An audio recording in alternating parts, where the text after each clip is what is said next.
Of course, we want to head on out to the U.S. Virgin Islands. This, of course, is where we find Fox Weather's Robert Ray. And Robert, just checking in with you. If you can hear me, give me a thumbs up.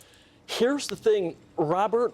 As you know, we have what has been a rapidly intensifying hurricane. It is Erin that is just to your north. I'm curious how folks on the U.S. Virgin Islands are preparing. Yeah, I can tell you that people yesterday, even though there were sunny skies here and folks getting off airplanes still to enjoy the USVI and St. Thomas, St. John, and even Puerto Rico to the west of us, there was a sense of concern from locals and officials here on the ground, and certainly at many of the resorts that have put sandbags all over it to try and stop any kind of inundation of flooding from rain that is expected to come in. We just had some outer rain bands that made their way in here, and we're getting that video into New York, and we'll show that shortly. But overnight, you know, we did have some of those really outer band fringe rains come in, light winds, but right now, this storm, Hurricane Erin, sitting about 250 miles to the northeast of where we are at right now, and went through that incredible rapid intensification in the past couple of hours, and that was caught by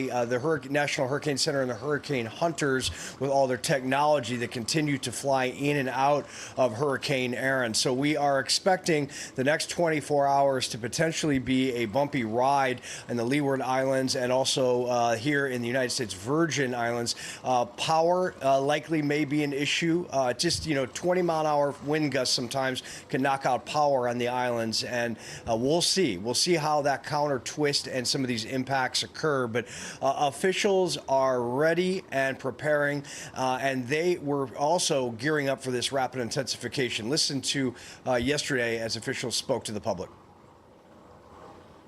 We have steady rapid strengthening occurring over the next 2 to 3 days, and Erin's forecast to become a major hurricane over this weekend. Again, moving away from us, but becoming a major hurricane.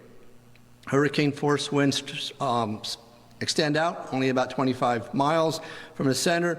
The tropical storm force winds are going out 115 miles, which will make a difference when we talk about how close Erin's going to get to us.